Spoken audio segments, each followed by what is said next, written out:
Hi guys! Welcome back sa aming channel, Maple and Stars. Medyo matagal-tagal kaming nawala. 2 buwan. Kasi wala namang update. Wala. Same. Working. Same but different. Yeah, same but different. Ayan. Kasi wala din naman kaming ganong nakikitang immigration updates sa papunta dito sa Canada, lalo sa Pilipinas. Wala din namang bago sa buhay-buhay namin. Dito pa rin naman kami, working. Parang naging routine. Ganun lang, working. Tapos syempre, we promise kung merong bagong immigration opportunities papunta dito sa Canada, upload namin. Pero so far, after nung 2 buwan na yon na wala kaming upload, wala talaga. Ang pinaka-latest lang na nakita namin which is yung sa Singapore na. Usually naman na kinukuha nila, healthcare. Healthcare sa Singapore pa. Well, anyway, nandito lang kami tungkol dito sa video na to. Yun nga, kasi nga, di ba, sabi nga namin, walang mga recent opportunities na papunta dito sa Canada base dun sa mga website na lagi namin sinishare. Yung pala, parang siguro may looming na siguro na plano na medyo maghigpit na yung immigration ng Canada. Well, technically, naghihigpit na sila in the process na sila in progress na yung paghihigpit nila. Parang, para sa akin, kasi unang-una, yung mga concerns ng mga lokal dito, ang dami daw mga immigrant dito sa Canada, nawawalan daw ng opportunity yung mga lokal, ganyan. Tapos, timing naman na next year is election na dito sa Canada. So, alam nyo na, siguro, para makuha yung loob ng mga tao. Makuha yung boto, bumango sila dun sa mga botante, susundin nila kung ano yung clamor nung nakararami, which is yun nga, medyo slow down nyo sa immigration, ganyan. Which is, ang una kong nakitang nagparamdam na maggaganon is yung province ng Quebec. Sabi nila, di na daw muna sila tatanggap ng mga temporary foreign workers. Lalo dun sa mga low wage na temporary foreign workers, which is yun nga, karamihan syempre yun sa fast food, low wage lang yan. Yung ibang Pilipino sa atin kumbaga karamihan din sa atin doon ang trabaho kagaya namin. Tapos yun nga, unang nagparamdam nun is yung province ng Quebec. Sabi nila, kung walang darating na 300,000 migrante dito sa Canada, hindi magkakaroon ng 300,000 problema sa usapin ng pamamahay dito sa Canada, like yung housing nga. Yung housing crisis. Kasi isa rin sa mga sinisisi nila is yung mga immigrant sa housing crisis. Kasi nga, dumadami na daw tayo dito. Yan, syempre, dumadami yung demand, konti yung supply. Normal lang naman yun. Ganun talaga. Pero yun nga, una nagparamdam niyan Quebec. Tapos, right after nun, yun. Sa LMIA. Oo. May mga policy na sila na agad-agad in-implement na nila. Walang warning, in-implement na agad. Ganyan. Bawal na ito, ganito, ganyan. Yung dating LMIA na kontrata, dati yun, maximum yun, 2 years. Ngayon, 1 year na lang. Ayan, so medyo hindi na din talaga recommended yung mga yung mga ganong pathway kasi sila mismo naghihigpit na. But then again, yun nga, dahil nga darating yung election, tingnan natin after ng election, di ba? Kung ganun pa rin. Oo. Tapos ang next nyan is yung sa mga tourist. Ayun, in-implement nila agad-agad yun. Implemented na agad. Parang last day na tatanggap sila ng application ng tourist visa to working visa is until August 28 na lang, which is tapos na. Yun nga, overnight implemented, and bawal na. Yun yung sinasabi namin sa mga naunang videos namin na Eventually, magigpit ang Canada. oo, na hindi natin malalaman yung ano nila yung immigration policy nila Hindi natin, kumbaga, mape-predict. Kumbaga, gaya na sinasabi namin sa mga videos namin na nakaraan, kung may plano kayo pumunta ng Canada or anywhere else like New Zealand, Australia, pumunta na agad kayo, mag-apply na agad kayo, ganyan. Kasi yun nga, hindi natin control kung ano yung nasa isip nila Tsaka kung gusto naman nila mag-apply, i-push na nila. Oo. Kasi sa pa dyan, yung sa, una na nilang in-implement yun, una na nilang hinigpitan dati yung sa student visa. Yung wala ng open work permit yung asawa unless on master's degree or doctor's degree yung student. Ganun. Tapos karamihan pa ng mga lumalabas na na parang recruitment events nila is sa healthcare na galing pa sa ganitong mga bansa, na yung mga bansa na gusto nilang pagkuhanan is first world country din. So parang it's one way of saying na kaya nyo pa ba? Kaya nyo pa ba yung ganyang klase na requirement para makapag-apply? Kumbaga, pahigpit ng pahigpit. Kasi, yun nga, yung isang province dito sa Canada, recruiting sila ng mga foreigners sa healthcare workers. Pero, may specific na mga bansa lang sila na target. So, medyo bad news para sa ating mga kababayan na gusto makarating dito sa Canada. Higpit. Lalo nang humigpit, sobrang higpit na. So, di natin alam kung mas may matindi pa silang bagong i-implement tungkol dito, pero as of now, hinigpitan na nila.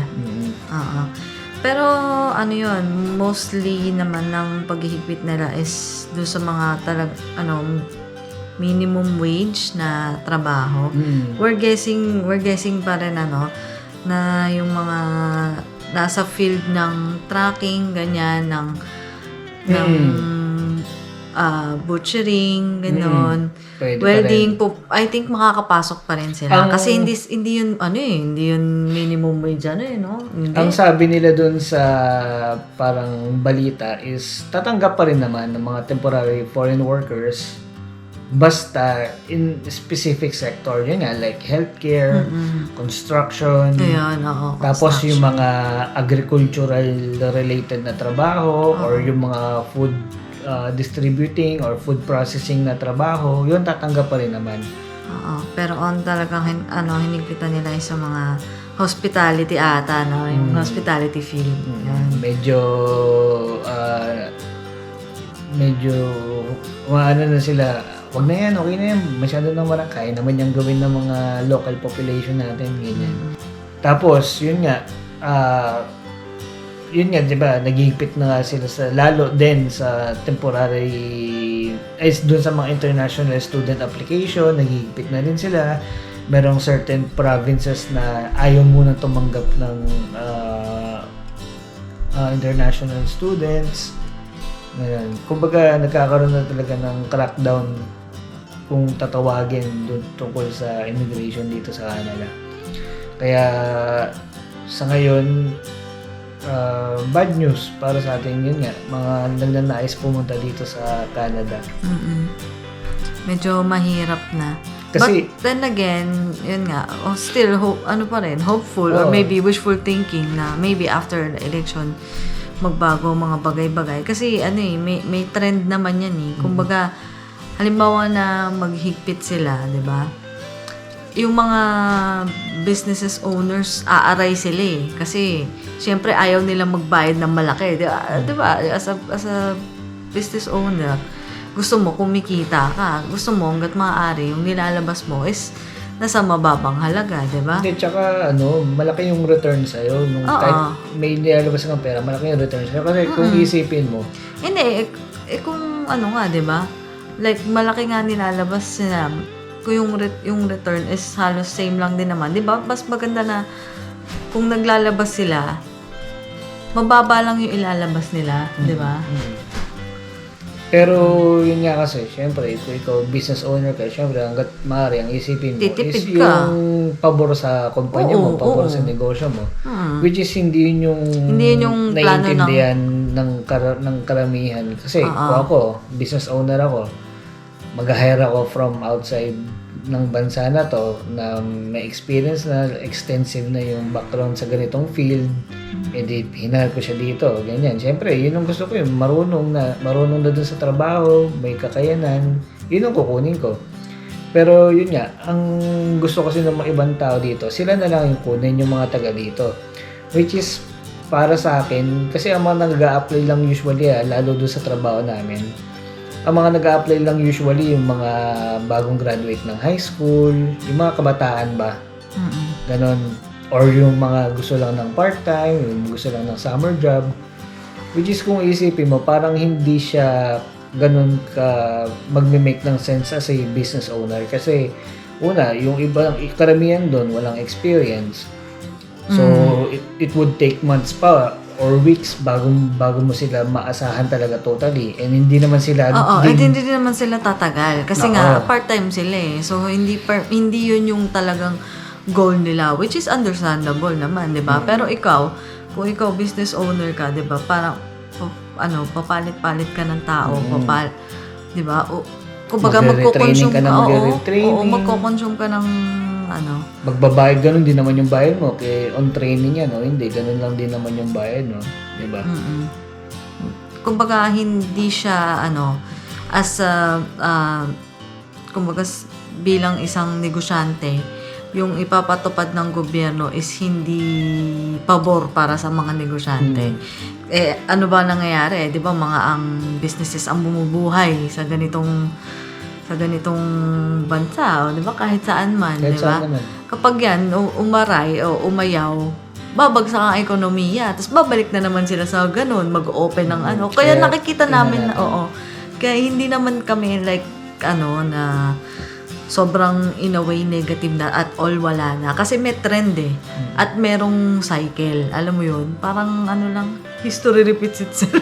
Kaya tingnan natin siguro kasi may mga articles na rin ako na nababasa na yun nga, yung mga business owners, concern nila baka mahirapan silang makahanap ng empleyado, lalo yung mga nasa remote areas dito sa Canada, yung walang tao, ganyan, ayaw nung ganung klase ng trabaho. So nahihirapan silang maghanap ng trabahante para doon sa negosyo nila. So, ang parang sinasabi nila, baka magsara sila, ganyan. Kasi at saka yung din dito, yung mga tao, talagang ang demand nila malaking sahod. Hindi kayang ibigay ng business owner yon, kaya sila naghahanap sa labas. May idea na may idea naman tayo pare-pareho kung ano yung ganong trend, 'di ba? Kaya I'm 100% sure magiging yan, babalik yan. Although opinion ko lang naman to, opinion lang namin to, hindi rin naman natin masasabi, 'di ba? Kaya yung mga nauna na dito sa Canada, napakaswerte natin. Galing. Bago magsara, or di naman magsara, like bago maghigpit totally, or yan, ganyan, yung nangyayari na ngayon. Para na nga rin siyang para na nga siyang US, kumbaga, sa sobrang dami na ng tao, naghihigpit na sila, unlike before na maluwag-luwag pa, di ba? Unang naghigpit dyan, New Zealand. New Zealand, no? Tapos, natatandaan ko yun. Sumunod, Australia. Tapos ito, next na Canada. Yun yung sinasabi namin dati na kung gusto nyo, mag-apply na kayo ASAP. Kasi di natin alam kung kailan maghihigpit Which is yan. Rest assured lang na ang sinasabi lang naman nila is yung mga minimum wage na trabaho, which is, isa doon yung fast food. Doon sila maghihigpit. Pero other than that, kung yun nga, kung inline kayo sa fieldwork na nabanggit nga ng asawa ko. Yung mga talagang specialist yung skill nyo. Pwede give it a shot kasi, alam mo yun, patuloy pa rin nilang hinahanap yung mga ganong klase ng trabaho. Although, ito nga hindi ko nga alam kasi base nga dun sa iba sa iPalms. Yung iPalms, tsaka, ewan ko alam ko lang naman to, kuro-kuro ko lang to. Yung iPalms, tsaka yung staff house, ganyan. Usually, di ba, nagpapadala sila dito ng mga fast food workers, especially yung iPalms. Mostly dyan, nakikita na papanood ko, sa Quebec sila nagpapadala. Yun yung unang-unang naghigpit ng policy na yan tungkol doon sa mga low-wage workers na bawal muna. So, expect na talaga ng, ng iPalms na mahihirapan sila. And, at yung mga tao na nag-apply sa kanila, magsisimula ng mag-follow up yan, up. Like, ano na kanita, ganyan. And ang truth behind that is wala na, naghigpit na. So, tatagal na yung proseso kung makapasok man, di ba? Meron nga akong kinomentan sa TikTok live. Isang nagti-TikTok live siya. Siya, parang manager siya sa McDo sa Quebec. TikTok live siya. And tinanong ko, nag-comment ako sa kanya sa live niya. Ganyan, kamusta ganyan? Sige, di ba, iPalms ganyan? iPalms nga daw siya. Ganyan. Kamusta yung mga applicants yan? Kasi nabalitaan ko nga, higpit na, ganyan. Sabi, yung nabalitaan ko, higpit na, ganyan. Pero meron akong tropa, approve na siya. Tutuloy pa rin naman siya, pero hindi ko lang alam yung mga pending applications na hindi pa approve kung ano mangyayari. Sa bagay, baka in the process na kasi yun, Pero hindi ko lang alam is yung mga pending. So, hindi natin alam. Pwedeng magkaroon talaga ng delays dyan at hindi lang basta-bastang delays, yung sobra-sobrang delays talaga. Wala, ganun talaga yun yung gusto nilang mangyari. But like we've said, sino ba ang may power, di ba? Kumbaga, yung mga negosyante pa rin naman. Tingnan natin. Kaya siguro right after this election, tingnan natin. Alam niyo kasi pagka yung mga businesses nahihirapan, ganyan, nag-raise sila ng concern na nahihirapan sila mag-hire ng tao. So, let's see, malay nyo, mag-lift yung policy na yun, maging maluwag ulit. Hopefully, maging maluwag ulit. So, tingnan natin ang mangyayari sa susunod na kabanata. Kumbaga, marami pang pwedeng mangyari. Kumbaga. But then again, ito yung facts na naghigpit na talaga sila. Ito yung mga industriya na hinihigpitan nila. Ito na lang muna yung mga tinatanggap nila. Kung plano nyo na pumunta dito, itry nyo na lang. Kasi kahit ba anong yung sistema ng immigration or kung gaano man kahigpit yung bansa, kung para talaga kayo doon kayo dadalhin. Tama naman yun. Diba? Meron nga ako nakitang post sa isang Facebook group dito sa Canada, ganyan, na mga Pilipino. May nag-post siya anonymously. Yung pinakita ko sa nakaraan. Kawawa naman. On visitor visa siya. Pumunta siya dito sa Canada, sumugal na maghanap ng trabaho dahil nga doon sa policy nila na pwedeng mag-convert yung tourist visa to work visa. Sumugal siya, pumunta siya dito sa Canada.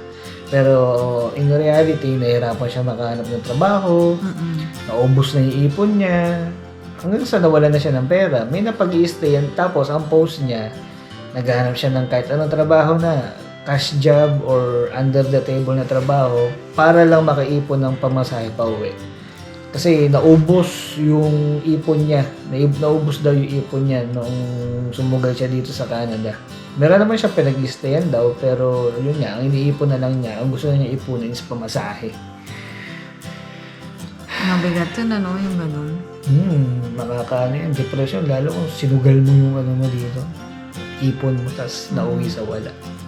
Ang hirap, Hirap yun. Tapos, tsaka yun nga, kung para sa'yo talaga. Kung hindi, baka may much better na plano sa'yo. Diba? Ganun lang naman yun. Ang importante naman is tinry nyo. Diba? Samahan na lang din ng prayer. Tama.